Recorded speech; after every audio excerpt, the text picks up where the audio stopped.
괴뢰 정권인가 개혁 정권인가. 경복궁을 점령한 다음 날 오토리 게이스케는 각본대로 내각을 꾸려 친일 정권을 수립했다. 이는 일본 정부의 구상과 오토리 게이스케의 의견을 골자로 하고 일본 공사관의 서기관 스기무라 후카시의 구체적 제안을 참고해 진행되었다. 괴뢰 정권 수립은 매우 신속하게 이루어졌다. 노회한 흥선대원군조차 감히 거역할 힘이 없었다. 본디 일본은 농민군이 전주에서 물러난 뒤 청나라 조정에 조선 내정의 개혁안을 제시하고 사태가 진정되면 함께 물러가자는 제안을 했다. 그러나 청나라는 이를 거절했다. 그 이유로 첫째, 이미 농민군이 해산해 굳이 두 나라 군대가 진정시킬 필요가 없다는 것. 둘째, 조선의 개혁은 조선 조정이 알아서 할 것이며 청나라는 일찍부터 조선의 내정에 간섭하지 않았고 일본도 조선이 자주국임을 인정하고 있으니 내정을 간섭할 권리가 없다는 것. 셋째, 내란이 이미 진정되어 외국 군사는 텐진 조약에 따라 철수해야 한다는 것 등을 들었다. 그 속셈은 접어두고서라도 일단 이 회답은 나름 명분이 있었다. 그리하여 일본은 청나라와 전쟁을 벌이기로 계획하고 새 조선 조정의 수립을 지시했던 것이다. 새 조정은 군국 기무처라는 이름으로 출범했다. 광화문 앞에 설치된 의정부에서 처음 회의를 열면서 흥선대원군이 이 기구의 설치와 이름을 지시했고 내각 구성의 책임을 맡았던 김홍집이 이를 받아들였다. 이 기구의 성격을 비유하면 5.16 쿠데타 이후 발족한 국가재건 최고회의와 다름없었다. 이처럼 급조된 허수아비 기구가 제대로 돌아갈 리 없었다.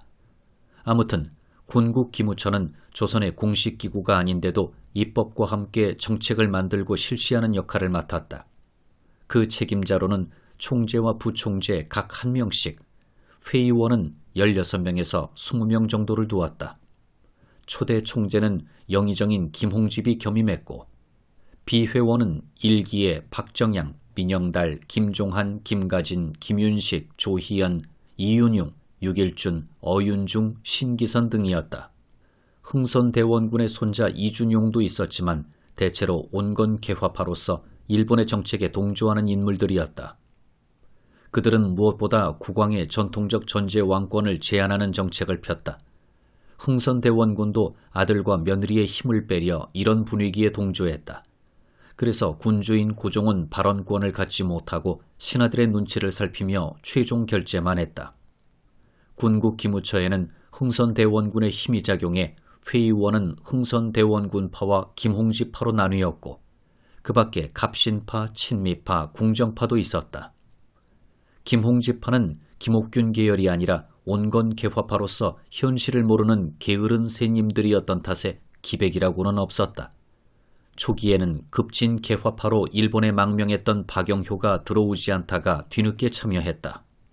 그들은 먼저 두 가지 개혁을 단행했다. 하나는 모든 행정기구를 국내부와 의정부 그리고 8아문 체제로 개편했다. 종전에 경연청, 규장각, 종친부 등 16개 기구를 국내부로 통합했다. 예산의 배정과 집행이 하나의 기구에서 이루어져 능률을 도모한 것이었다. 그 산하에는 내수사, 태복시 등 노비와 농민 수탈기구도 포함되어 있었다. 의정부는 총리 대신을 두어 모든 벼슬아치를 거느리고 정사를 돌보게 했고 그 아래 내무아문, 외무아문, 탁지아문, 법무아문, 항무아문, 공무아문, 군무아문, 농상아문 등 기구는 예전에 6조의 일을 맡아보게 했다. 그리고 그 책임자인 판서를 대신으로 부르게 했다. 이 체제는 일본의 내각을 그대로 베낀 것이나 다름없었고 왕권을 제약하는 효과를 거두었다. 그 다음으로 가장 주목되는 개혁안을 내놓았다. 이를 살펴보면 다음과 같다. 하나, 지금부터 나라 안팎의 공사 문서에는 개국기년을 쓸 것. 하나, 청나라와 맺은 약조를 개정하여 다시 특명정권공사를 여러 나라에 파송할 것. 하나, 문벌과 반상의 등급을 깨고 귀천을 가리지 않고 인재를 뽑았을 것. 하나, 문무 벼슬아치의 존비 구별을 폐지하되 다만 품기에 따라 상견의 위의가 있어야 할 것. 하나, 죄인은 자기 말고는 연좌의 유를 일체 시행하지 말 것.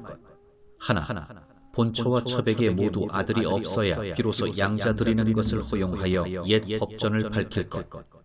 하나, 남녀의 조혼은 엄금하여 남자는 20살, 여자는 16살 이후 비로소 혼인을 허락할 것. 하나, 과부의 재가는 귀천을 막론하고 자유에 맡길 것. 하나, 공사노비의 법자는 일체 협파하며 인신매매를 금지할 것. 하나, 비록 평민이라도 진실로 나라에 이롭고 백성을 편리하게 하는 자는 군국기무처에 글을 올려 회의에 붙일 것. 하나, 각 관하에서는 일꾼에 대해 필요한 숫자를 가감하여 설치할 것. 하나, 조관과 사서인과 장졸의 의제는 관복과 평상복으로 나누어 간편하게 고칠 것. 이 12조목에서 가장 주목할 것은 독자적 개국기년을 써서 중국의 연호를 쓰지 못하게 한 것, 양반과 상놈의 구별을 없애고 공사노비를 폐지하는 등 신분제도 관련 조항과 과부의 재가 등 여성인권 관련 조항 등이다. 신분차별 타파는 농민군이 줄기차게 요구한 것이 아닌가. 이어 천여 년의 전통을 이어온 과거제를 폐지했다. 그간 과거제는 부정으로 치러져 세도가 자식들만 합격시키는 폐단을 낳았는데 이를 천거를 받아 뽑는 선거제로 바꾼 것이다. 인재 등용의 길을 넓힌 획기적 개혁 조치라 할 수 있을 것이요, 농민군의 요구를 대폭 수용했다고도 볼 수 있다. 적어도 이는 역사적 평가를 받아 마땅하다. 또 주목할 것은 군국기무처가 청일전쟁의 평양대회전을 앞두고 조일 양국 맹약을 맺은 사실이다. 7월 26일에 맺은 조약의 주된 내용은 청일전쟁을 진행하면서 조선이 일본군에 협조할 것과 조선에 주둔하는 일본군에게 모든 편의를 제공할 것, 농민군 재봉기가 있을 경우 일본군이 협력해 토벌작전에 나선다는 것 따위였다. 이 맹약은 조선이 이미 반식민지 상태로 접어들었음을 뜻하는 것이었다. 이에 따라 조선은 청일전쟁 시기 일본군에게 필요한 토지, 건물, 도로, 전신 등 공공시설과 군부, 마소, 먹을거리, 말골 따위를 무상으로 제공해야 했다. 일본군은 국력을 쏟아붓는 큰 전쟁을 벌이면서도 조선에서 군비를 조달했으니 경복궁 점령의 효과를 톡톡히 본 셈이 아닌가. 게다가 일꾼뿐 아니라 모자라는 병력을 강제징용을 통해 조선 청년으로 채우기도 했다. 후임 일본 공사 이노우에 가오루는 초기에는 내정에 간섭하지 않다가 청일전쟁 중 일본군이 평양대회전에서 승리하고 승승장구하자 아예 군국기무처를 없애고 새로운 친일내각을 구성했다. 그러나 이 내각은 이듬해 김홍집이 군중에게 맞아 죽고 민비가 시해되고 고종이 러시아 공사관으로 옮겨 친러 정권이 수립된 뒤 와해되었다. 개화 정권 수립으로 농민군이 전주에서 물러난 지 한 달쯤 뒤에 민씨 세력을 심판하는 숙청이 단행되었다. 민영주는 임자도의 위리안치의 형벌을 받았고 그의 하수인인 민형식, 민흥식, 민치헌도 유배되었으며 나머지 민씨 정권 졸개들은 관직을 박탈당하고 조정에서 쫓겨났다. 민씨 일가에 기대어 출세하려던 홍계훈은 철원 부사로 좌천되었다. 강고하던 민씨 정권은 이렇게 무너졌다. 그런데 놀랍게도 이들 민씨 세력 일당은 멀리 도망쳐 실제로는 한 명도 처벌받지 않았다. 눈치 빠른 민영익은 낌새를 눈치채고 금부치를 싸들고 홍콩으로 달아났다. 우두머리 민영주는 처음 서울의 양관에 숨어 있다가 홍콩으로 도피하려고 평안도 오지로 향했고 영악한 민영주는 양주로 달아났다. 민흥식은 마치 가마꾼처럼 삿갓을 쓰고 집신을 허리에 찬 뒤 맨발로 남대문 밖으로 나갔다. 그를 용케 알아본 사람들이 손가락질하고 돌멩이를 던지며 욕을 퍼부었다. 민두호는 마침 춘천 유수가 되어 가족과 함께 보물을 싣고 춘천으로 들어갔다. 그러자 백성들이 이런 난리를 만들었으니 도둑을 다시 들일 수 없다고 외치며 길을 막았다. 그는 오도가도 못하다가 충주로 달아났다. 누가 역사의 정의를 말했는가?